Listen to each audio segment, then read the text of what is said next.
आखिर वो दिन आ ही गया।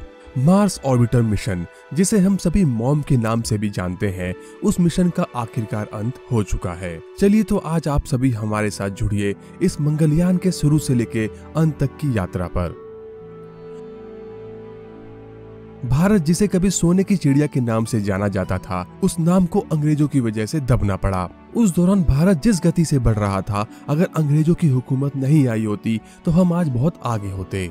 जहां एक और अमेरिका, रशिया, यूरोप जैसे बड़े देश अंतरिक्ष में एक के बाद एक सैटेलाइट भेज रहे थे, वहीं भारत धीरे धीरे लेकिन कुछ बड़ा करने का प्रयास शुरू करने जा रहा था, एक इंटरप्लैनेटरी अभियान। लेकिन ये इतना आसान भी नहीं था, क्योंकि ये अभियान इसरो के लिए भी इस तरह का पहला अभियान था और पहली बार में ही इतनी बड़ी कामयाबी को हासिल करना नामुमकिन सा लग रहा था। ऐसा इसलिए भी क्योंकि ऐसे अभियान को अभी तक सिर्फ 3 देश ही पूरा कर पाए थे, और अगर भारत इसमें कामयाब होता तो वो चौथा देश होता जो इस अभियान को पूरा करता, और साथ ही भारत ऐसा पहला देश होता जो इस अभियान को पहली बार में ही पूरा कर पाता। इसरो की कड़ी मेहनत और दिन रात एक करने के बाद आखिरकार इसरो ने अपने अभियान और उसकी तारीख के बारे में पूरी दुनिया को बताया। इसरो ने इस अभियान का नाम रखा मॉम, यानी कि मार्स ऑर्बिटर मिशन, और तारीख रखी 5 नवंबर 2013। पहले इस अभियान की तारीख 28 अक्टूबर 2013 रखी गई थी, लेकिन मौसम के खराब होने की वजह से इस अभियान को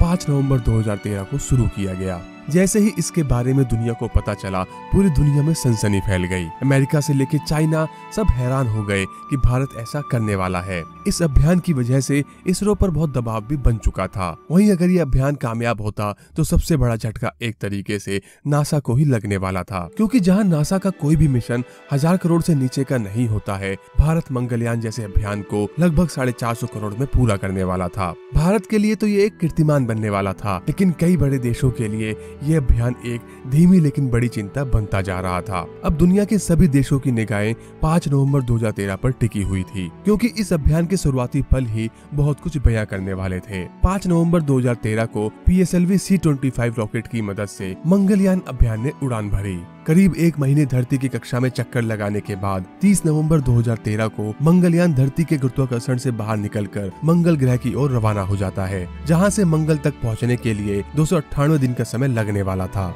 इसरो ने अपने शुरुआती पड़ाव को तो पार कर लिया था, लेकिन चुनौती अभी और आगे आने वाली थी। मंगल की कक्षा में प्रवेश करने की चुनौती। सिर्फ 450 करोड़ की लागत के साथ इस अभियान की शुरुआत हो चुकी थी, और नासा भी अपने डीप स्पेस नेटवर्क की मदद से इसरो तक मंगलयान की कम्युनिकेशन और नेविगेशन की जानकारियां भेज रहा था। 24 सितंबर 2014 को मंगलयान मार्स की कक्षा में प्रवेश करने वाला था, और सबसे बड़ी चुनौती थी मंगलयान की गति को ठीक समय पर कम करना, क्योंकि अगर ऐसा नहीं होता तो मंगलयान तय किए गए कक्षा से बाहर निकल जाता और ये मिशन फेल हो जाता। लेकिन इसरो मंगलयान को मार्स की कक्षा में प्रवेश करवाने में सफल होता है। इसी के साथ भारत एशिया का पहला, विश्व का चौथा और दुनिया का पहला देश बन जाता है जो पहली बार में इतने कम बजट के साथ मंगलयान को पूरा करने में कामयाब होता है। मंगल की कक्षा में प्रवेश करने के बाद भी इसरो के तय किए 20 किलो ईंधन से भी अधिक 40 किलो ईंधन मंगलयान में बच जाता है, जो मंगलयान को 6 महीने तक काम करने से बहुत अधिक होता है। 28 सितंबर 2014 को मंगलयान मार्स की खींची पहली तस्वीर भेजता है।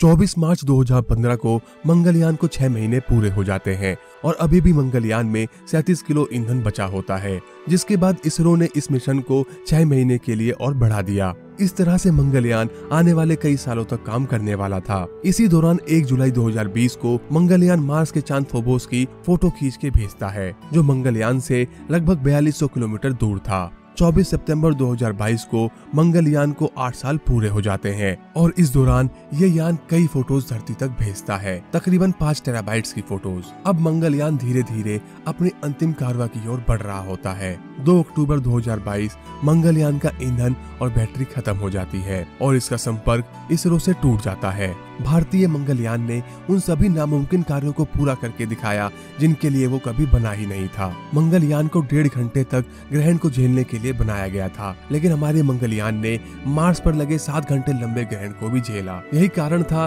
कि वैज्ञानिकों का कहना है कि इतने लंबे ग्रहण की वजह से ही मंगलयान का बैटरी और ईंधन खत्म हो चुके हैं। सिर्फ 450 करोड़ की लागत के साथ और कई नामुमकिन काम को पूरा करने के बाद शायद अब भारतीय मंगलयान अंतरिक्ष में विलीन हो चुका है। इस 8 साल की लंबी यात्रा भारत को तो क्या पूरी दुनिया को याद रहेगी।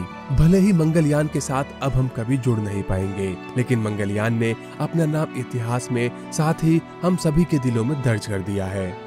उम्मीद करते हैं आज की वीडियो आप सभी को पसंद आई होगी। चैनल पर नए हैं तो चैनल को सब्सक्राइब जरूर करें। वीडियो पसंद आई है तो वीडियो को लाइक और शेयर भी जरूर करें। अगली बार जल्द ही मिलेंगे फिर से ऐसे ही एक और वीडियो के साथ।